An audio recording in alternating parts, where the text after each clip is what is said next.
God. You've probably already heard of Mizzkin. He's kind of a weirdo. Water. Earth. Fire. Air. But he's also one of the most entertaining Makari! people on Twitch.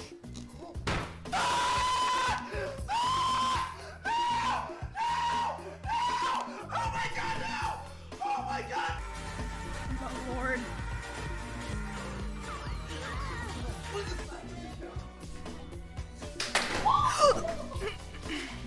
But before Mizzkin was the kind of guy who would do anything for his viewers, he had to go through a lot. Is the With volume Adderall, okay? I'm a god.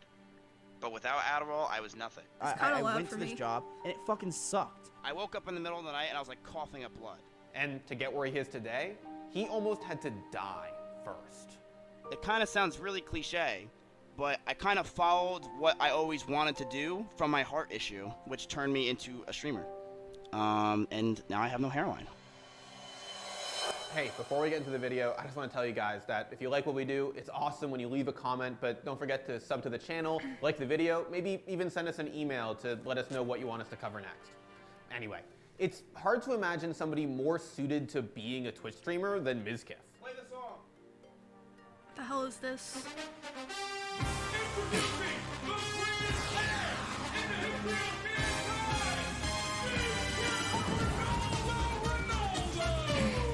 Whether he's playing some random game, chatting with his viewers, or doing some IRL stream, he always has chat going crazy. But before Mizzkin was playing games and hanging out with huge streamers, he was just like us, watching his favorite streamers, hanging out in chat, and going to college in New Jersey. I used to watch a lot of Wreckful. I used to watch Wreckful a shit ton. Honestly, I used to watch a lot of Mitch too. He was going to college, studying finance, got pretty good grades, and even had a job lined up at one of the biggest investment firms in the world. Wait, that's Dave. I was going to work at a company called Vanguard. didn't even Does notice that anyone here first. even know what Vanguard is? It's the #1 financial firm in the world of investments. Like they have 5.3 trillion US dollars. So I was gonna go work for them at their flagship program, which is not the easiest thing to get into. It was an amazing opportunity, but Mizzkin wasn't all that excited about working at Vanguard. See, he studied finance, but his true love was entertainment. I still want to do something with my life. I'm so young. I didn't really know what I wanted to do.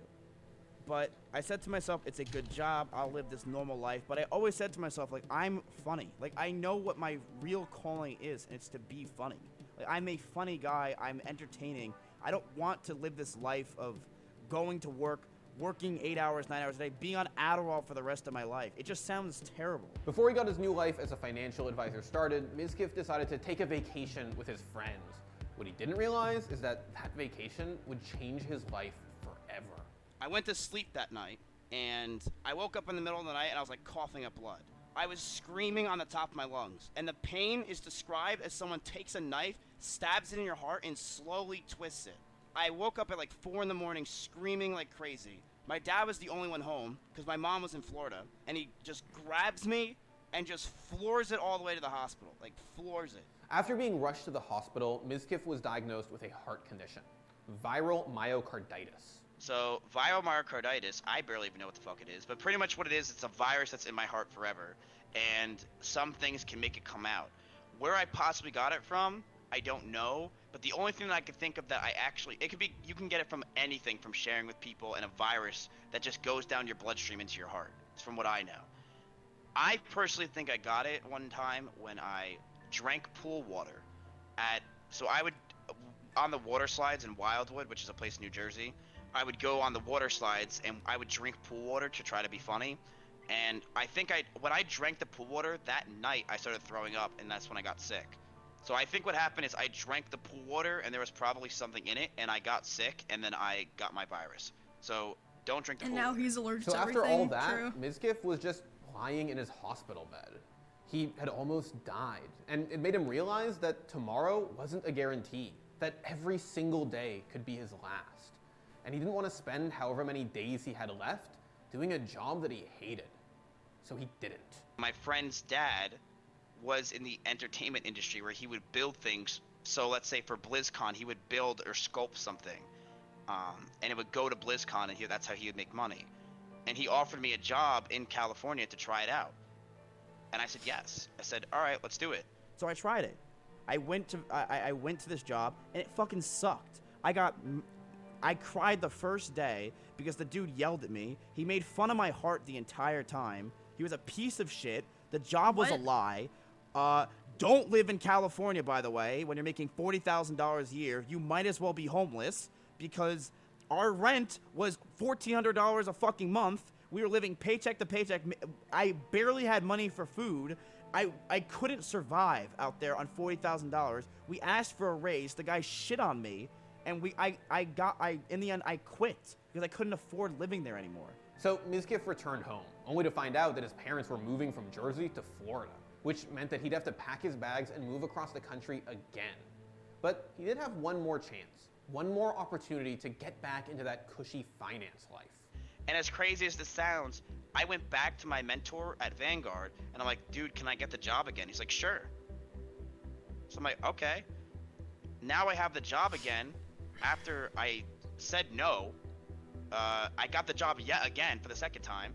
So I'm like, all right, during this time, I'm just going to try other things. And I always wanted to be a YouTuber. I always wanted to try YouTube or Twitch. So I said, all right, think of an idea. Think of a solid idea. Something that is new, that no one has done before, and something that streamers can react to so that way they can get views. And that's where I thought of the Who Is videos. The story of Tyler 1 Oh, is a yeah. story filled with love, hate, betrayal, and forgiveness. Why Like does a this new video influx of sound viewers nothing jumped like into him, Tyler though? 1's channel wondering, who is this guy, and how does he have more viewers than Shroud? I thought it would be appropriate to I make a saw this going video over when the it came rise, out, like when it fall, had like and rise 50K again of views. Tyler 1. But once E-Rob watched it on stream and it got a bunch of likes, I think what happened is people started to share it in the communities, and then it started to grow. And then people started to watch the whole thing, and then it just retention rate was really high of the videos, and it just started to skyrocket. So I started growing really fast on YouTube, like really, really fast. A lot of people started reaching out to me and stuff like that. I got a message from Ice Poseidon. And this is where things get fun. Oh, is that live?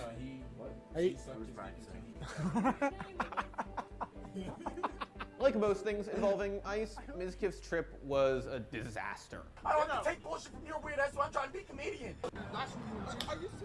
If you come back within 6 months, you will be arrested for criminal trespass. And after that trip, Mizzkin decided to take advantage of his fame and start streaming himself. But he had a choice to make. Ice wanted me to be his right-hand man. He's like, dude, you and I can take over YouTube. What? You could be huge on YouTube. I could be huge on YouTube. We can grow together. And you'll easily have a few thousand viewers. Or you could just go to Twitch and you could just do whatever. And you'll get 50 viewers and enjoy yourself. And I said to myself, I don't ever want to grow, or I don't ever want to be someone's right-hand man. I never want to be someone or grow from someone because of them. I want to grow because of me. Miz's first stream went pretty well, but it didn't last. I had 300 viewers my first stream. I'm like, this is awesome. And we were just fucking around. I was just sitting in the IRL section, just doing whatever I wanted. And 2 days later, I like, all right, let's play some World of Warcraft, everybody. And then just crickets. Nobody's there. And I went down to 50 viewers just like I thought. Mizzkin tried a whole bunch of stuff in his early streams. He played World of Warcraft, he got into Mario 64, he tried just chatting, of course. Holy shit, Trainwreck TV is in my stream. Trainwreck TV. That's twitter.com/Trainwreck TV. Yo, Trainwreck, can I go on your podcast? Yes, Mom. But the type of content that resonated with his fans most, both then and now, is when he collaborated with other streamers. Guess what, Mizzkin? If you're gonna get involved in this business, no one's gonna like you for you. Not one person. I like you for you, but that's because I don't give a shit about this right now. But maybe when I start caring, I'll use you, and then I'll stop caring about you. I'll slap your sister if you want. I want on the desk though. Not you. I mean, the guy who donated did. Yeah, I'm 5'3". Wait, I'm 5'5". That's perfect. Yikes. She likes tall men. I think you're ugly. Yo, is she being serious? Are you actually being serious with that? Book, is that you? Yo, anyone friendly here? Anyone friendly? Azul, hello, anyone here? Hello, anyone here? Hello. Wait, did you save? There's You didn't save, you fucking. Oh my god. You didn't save. Mizzkin slowly grew his stream, going from just a handful of viewers to a few hundred. He wasn't big time or anything, but he was on his way to becoming one of those streamers that he looked up to. I started growing from other communities by going on other people's streams and farming good ones. Mizzkin, stop fucking reaching and getting out goddamn contest. Alright, my bad, alright. And as I started doing that, people were like, wait a minute, this guy actually is funny, or this guy can actually make a joke once in a while, or this guy has a hot sister. And they would start going into my streams and actually would stay. And that's how I started to grow. Mizzkin was basically streaming full-time now, but he still had one foot in the finance world. See, he was still going to school, which meant that that door was always open. Hello?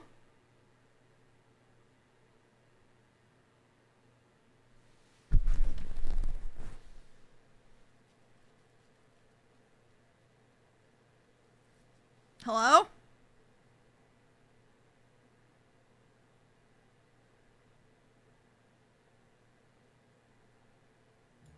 Hello? Oh god. Hello? Alright, see ya.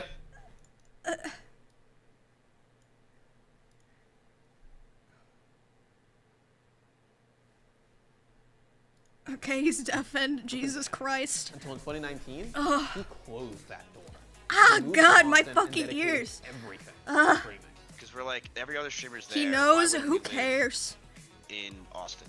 I mean, Austin has very cheap real I estate. knew. I was like, we're gonna watch all the lore of the other people. As soon as we watch this video, he will appear. I was like, God fucking damn it. It has Soda Poppin', it has a lot of other big streamers, and it has no income tax. So why not? The only problem is that Mizzkin didn't make the move to Austin with a bunch of friends. He did it alone. And I didn't really have any friends here. It's hard to like hang out with people like when you don't really know them that well. And I didn't know Chance, I didn't know Nick that well, I didn't know these people, but I knew E-Rob very well, and I knew Moxie. And when Moxie said no and didn't hang out with me and didn't come down, I really did need someone. And E-Rob stepped up and really saved my career. And I will admit that he really helped me out a lot. But he wasn't the only one who moved into the house. Shake it, it's stuck at the bottom. Oh my god, it is. Wait. Fucking bees! Mizzkin picked up steam fast. He got more and more viewers until you just didn't get it couldn't everywhere. ignore him anymore. He was one of Twitch's biggest names, but he didn't do it alone. He had help from his roommates, his friends, and his viewers. He went from an average viewer to one of the biggest names on Twitch. Everyone has contributed. It's all over my While I hands. do take a lot of credit for my streaming career, I think a lot of people have helped me, and I will never deny that. From E-Rob to Super Cool to JCG to Poke to XQC to Greek to Synac to everyone. Everyone has helped me. He went from a guy who just couldn't stop watching Twitch streamers to someone who pulls in almost 8,000 viewers anytime he streams. Mizzkin made it. He's living every Twitch fan's dream. Every day, he streams to thousands of his fans, all of whom love him. And he gets to hang out with the people he used to look up to. And he couldn't be happier. Russell. I came to Austin, and it really has changed my life a lot, because these people are my friends, and we've gotten closer and closer, and now we hang out all the time. There's 10 people in my house right now. They're all in the living room playing Super Smash Brothers. And that's great. That's what I love. I love having people around. I love having friends. I love having people that I could talk to about my streaming career, and I love having people around me that are just like to hang out. It's nice. Yes. How I got my in and what? I'm doing an interview. Get out. Now. Get out now.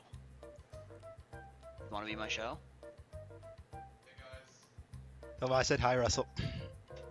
Yeah, bye. Isn't that a good thing though?